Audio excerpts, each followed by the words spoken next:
Bonjour, bienvenue dans cette nouvelle vidéo. Découvrons ensemble avec le prophète Rodrigue Defo ce qui est réellement le message de la croix. Bon visionnage.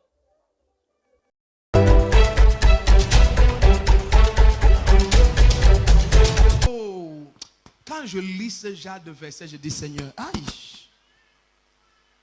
Il dit nous prêchons la parole de la croix. Est-ce que tu sais que l'église est pleine d'ignorance? Est-ce que tu sais que beaucoup de serviteurs de Dieu croient que quand on dit nous prêchons la parole de la croix, ils pensent que nous prêchons la souffrance? Ils disent non, ce qu'on doit prêcher c'est la croix. Hein, la croix, la croix, la croix. Ignorant qu'il est parce qu'il ne veut pas étudier. Il croit que le message de la croix, ça veut dire la souffrance. Le pauvre. Alléluia. Vous savez comment il appelle le message de la croix? Il dit la bonne nouvelle qui vous a été annoncée leur a aussi été annoncée à eux. Dans Hébreux 3 à la fin et Hébreux 4 à partir du verset 1. Il dit mais ce qu'ils entendirent ne leur servit de rien parce qu'ils ne l'ont pas reçu avec foi. Donc le message de la croix, c'est ça la bonne nouvelle. Quelle est cette bonne nouvelle? Que Christ va souffrir pour nous. Et nous, par la foi en lui, nous allons jouir de la gloire. Oh, ta manière de dire amen n'est pas là. Le message de la croix n'est pas que Christ a souffert, maintenant on va aussi souffrir comme lui. Non! C'est dans le message de la loi qu'il y avait ce que tu dois pratiquer. On va lire ça dans Romains tout de suite au chapitre 8. Vous comprenez un peu? La loi c'était tu feras ceci, tu feras cela, alors l'Éternel fera ceci. Mais le message de la grâce, car la loi est venue par Moïse, mais la grâce et la vérité sont venues par Jésus-Christ. Le message de la grâce c'est que Christ a payé le prix. Maintenant vous êtes bénis de toute bénédiction. Ayaban, Chaba, Chaba, Kando Brade.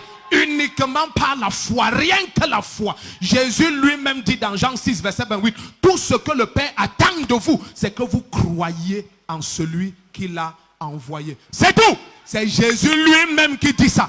C'est pas un pasteur pentecôtiste, c'est Jésus lui-même. Donc bien aimé, quel est donc ton problème? Pourquoi c'est si difficile pour toi? Tu ne peux pas croire à ce qui ne t'a pas été annoncé. Romains 10, à partir du verset 10. Il faut que ça te soit annoncé. Donc, il te faut la parole. Il te faut t'asseoir et tu étudies. Tu ne peux pas avoir foi en ce que tu ne connais pas. Il faut connaître la parole. Et Romains 10, 17. La foi vient de ce qu'on entend. Et ce qu'on entend vient de la parole de Dieu. Il te faut la parole. Et ça te fait jouir de la gloire. C'est ça le message de la croix que nous prêchons. C'est ça le message de la croix que nous prêchons. C'est ça le message de la croix que nous prêchons. C'est ça le message de la croix que nous prêchons.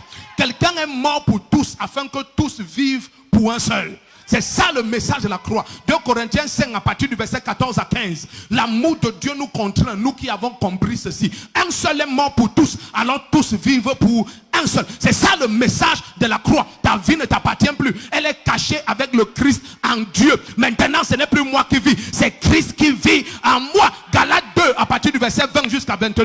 Donc quand tu comprends le message de la croix, tu comprends que Christ a payé le prix. Il a acquis ta vie et tu lui appartiens. Tu ne dis pas ce que tu veux. Tu ne pars pas là où tu veux. Tu ne te maries pas comme tu veux. Tu ne fais rien comme tu veux. Tu appartiens à Jésus-Christ. Si tu comprends, dis je comprends, je comprends. C'est ça le message de la croix. Le message de la croix, c'est le message de Dieu acquérant ta vie au prix de sa vie. Tu ne t'appartiens pas.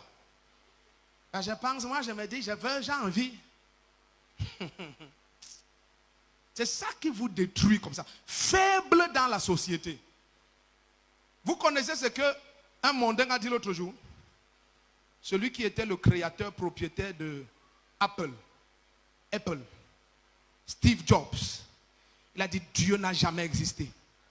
Il a dit Dieu c'est la création des pauvres dans l'imagination pour expliquer leur pauvreté. C'est pour ça qu'il est pitoyablement mort. Tu ne peux pas tester Dieu sans qu'il te prouve que tu n'es qu'une création. Il est devenu plus riche que le Cameroun et l'Afrique centrale. Un individu qui se moquait de la foi. Si tu penses que tu as besoin de Jésus pour être riche, tu n'as pas compris l'évangile. Les gens sont riches sans Jésus-Christ. Le but de Jésus, ce n'est pas le matériel. Il a acquis la terre et tout ce qui s'y trouve. Si tu laisses que sa parole te change, tu peux devenir tout ce que tu veux. Il dit tout est possible pour celui qui croit. Le premier qui dit un amen comme le tonnerre, sa vie va tourner complètement. Ne réduis pas mon Jésus à un compte en banque. En fait, même des 20 personnes les plus riches du monde, je ne sais pas s'il y en a 2 qui comprennent même la Bible.